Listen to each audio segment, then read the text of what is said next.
This video will show you how to replace the front brakes, pads, and rotors on a Cadillac CTS. This will be located behind your front wheels. Let's get into it. Let's get ready to remove our front wheel. To do that, the first thing we have to do is safely raise and support the front of the vehicle so the wheel's off the ground. Once you've done that, you're going to remove all 5 of your 19mm lug nuts so we can get the wheel off of here.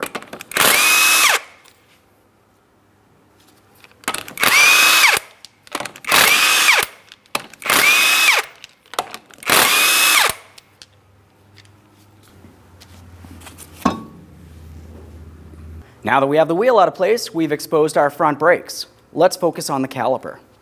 To remove the caliper, the first thing I like to do is attempt to push back my caliper pistons while the caliper is still in place. So I'm just using a pry bar. I'm going to attempt to get underneath my caliper, up against my bracket, and gently start prying this outward.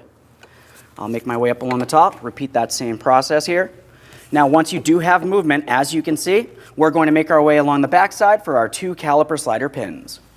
As for the 2 slider pin mounting bolts, you're using a 17mm. You have one down here and one just above. I'm going to fully remove the first one and start it back in just a couple threads, preventing this from falling on me while I continue on to the next.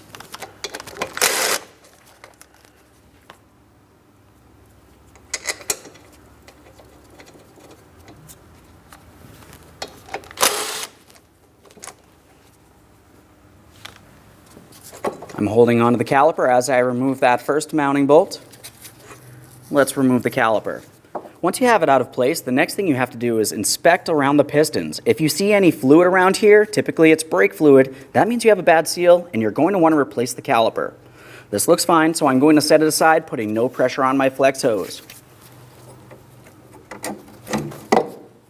Now we can remove our brake pads. We have the inboard brake pad and the outboard brake pad. As far as these are concerned, you should be able to take hold of them and roll them out of place. I like to give them a quick inspection and make sure they're not worn at an angle. If they are, typically it's an issue with either the slider pins or possibly pads were stuck in the bracket. We're going to be cleaning and lubricating anyways, but it's a good idea to take a quick peek. Now while we're still looking from the inboard side, we're going to start removing our caliper bracket. The caliper bracket is held in place with 2 18mm headed mounting bolts. Just as before, I'm going to fully remove the first, a quick inspection, start it back in a couple threads. We'll continue on to the next.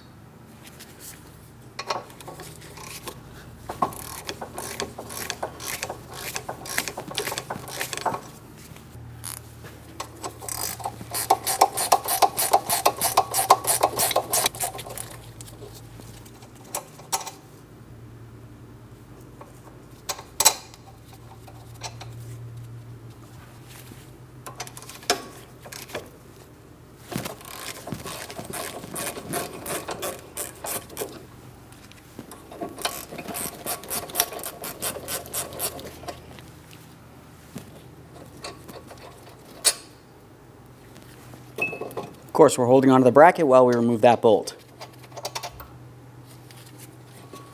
Remove the bracket from the area. We will be cleaning and lubricating this, but for now we'll set it aside.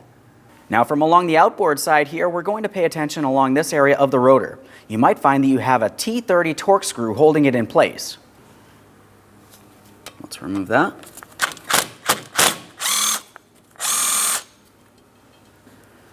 There's our screw. At this point, you should be able to take hold of the brake rotor and remove it. There it is, friend. Now, prior to installing any brand new part, of course, we want to make sure we clean and inspect the mounting area. So for this, we're paying attention to the wheel bearing flange area. We want to make sure this is a smooth surface. Otherwise, you might find you have a brake pulsation. You can use a wire brush or even a sanding disc if necessary.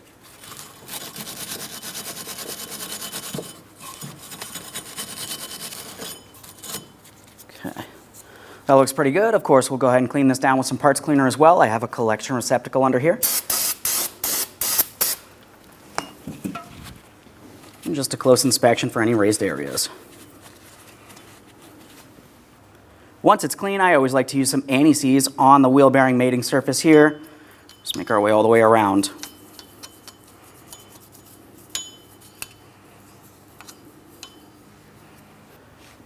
Let's prepare the brand new brake rotor for installation. The first thing we have to do is clean the braking surfaces. Parts cleaner and clean rag here.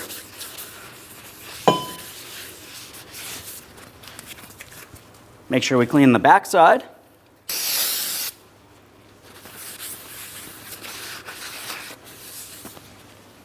Now let's get the brake rotor in place and we'll install our mounting bolt.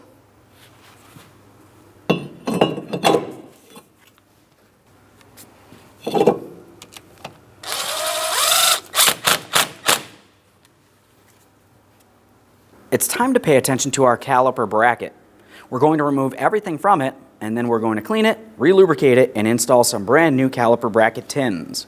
As far as those tins are concerned, go ahead and carefully take hold of those, and you should be able to pull them out of place by hand. You could pry them out of place using a small prying device as well.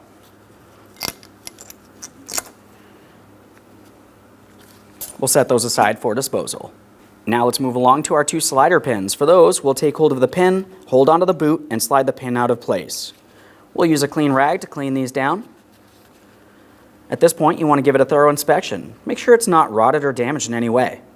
This pin looks good, so I'm going to set it aside on the same side of the caliper bracket as where I had removed it from. We'll remove the next pin.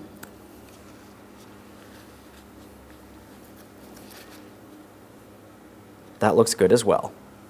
Now on most caliper brackets, you can remove the caliper slider pin boot from the bracket. On this particular application, typically when you remove it, you cause damage and you're going to have to replace it. Now if it's not damaged already and you want to reuse it, we're going to carefully use a rag. I like to give it a quick twist here, and then I'm going to start sliding it inside of the caliper bracket. It needs to go all the way down in. We'll give it a twist while it's in there and pull it out. We're attempting to remove any miscellaneous debris or pre-existing lubricant inside of this area.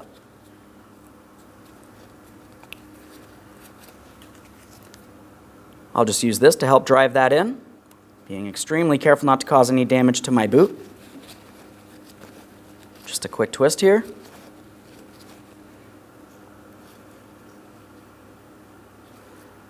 Double check, make sure there's no damage. Repeat the process for the other side of the caliper bracket. After cleaning those areas, we'll pay attention where our caliper bracket tins would be. You're going to have the same thing on each side of the bracket. Go ahead and thoroughly clean each one of these areas. You can use a wire brush or a sanding disc if necessary. Now I've cleaned both sides of my caliper bracket.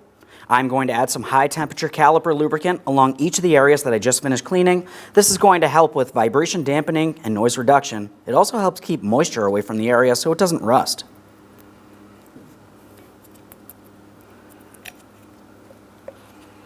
Now it's time to install the brand new caliper bracket tins. We'll make sure we have them in the proper orientation. Go ahead and line them up with the caliper bracket, slide it in, and then just double check to make sure it's secured in place. Go ahead and repeat the process for the other side.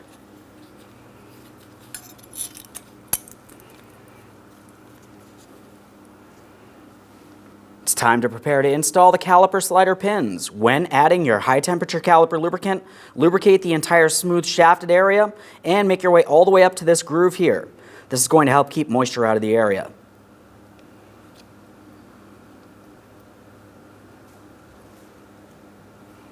We'll slide this into place. While pressing it in, give it a quick twist. We're working in the lubricant. And then of course the same thing on the other side of the bracket.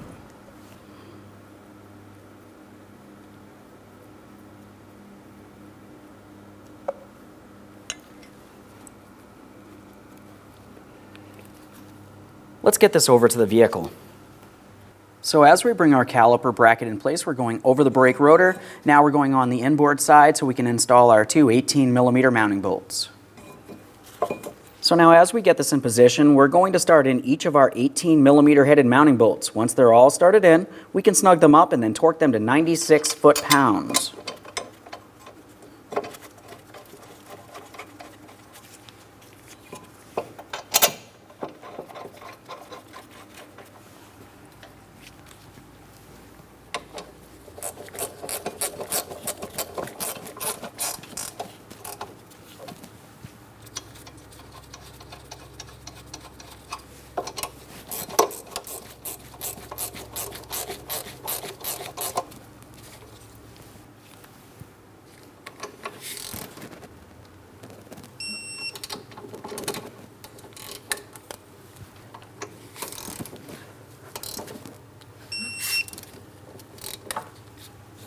Double check to make sure your bracket's secured in place. It should not move around in any way.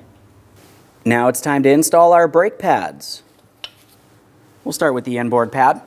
When I install my brake pads, I like to come in at an angle and then I roll them into position.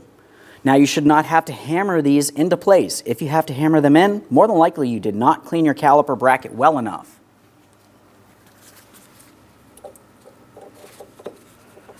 Make sure each one of these can move freely. Now let's look at that caliper again. We need to make sure each one of our 2 caliper pistons are pushed in. So we're just using a caliper compression tool. Now these come in different shapes and sizes. If you have the type that has only one single pressing device, you're going to want to use one of your original brake pads across the pistons and press them both in at the same time. This type will press in both pistons. Once we have them pressed in, we'll just double check for leaks.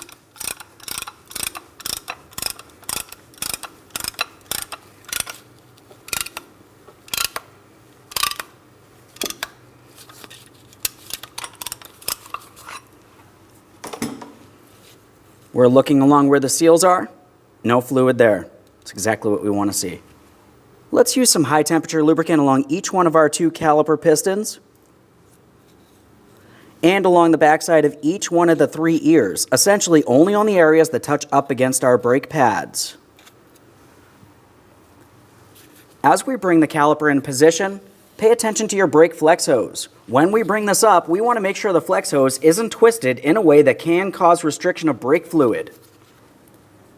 Let's bring this caliper in place. We're sliding it over our brake pads. You can squeeze in on your slider pins as necessary.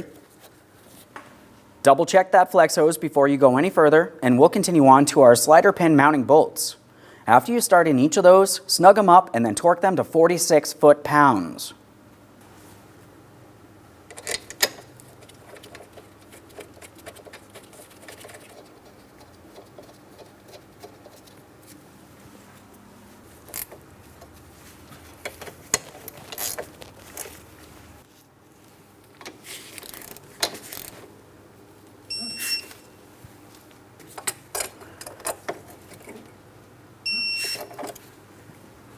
If you find your slider pin wants to turn while you're attempting to torque, go ahead and hold onto that pin with some pliers as necessary. Now that we've torqued everything here and we've confirmed the flex hose is good, let's make our way towards the outboard side of the vehicle here. One last quick inspection in this area and we can reinstall our wheel. With that in place, we'll continue on to all 5 of our 19mm lug nuts. We'll start them on, get the wheel back on the ground, torque each of them to 100 foot-pounds in a crisscross manner.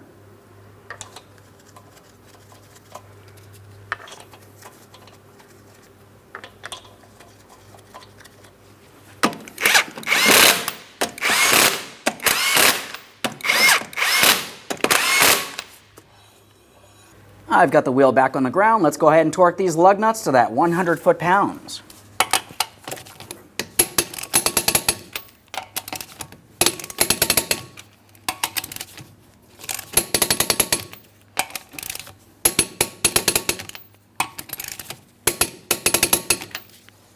Torqued. Now at this point, you want to go over to the other side of the vehicle and repeat this exact same process. After that, pump up your brake pedal till it's nice and firm and take your vehicle for a road test. Thanks for watching. When only the best will do, demand TRQ. The only company that lets you view before you do. TRQ is committed to offering the highest quality aftermarket auto parts that are engineered for peace of mind. Thanks for using and viewing with TRQ.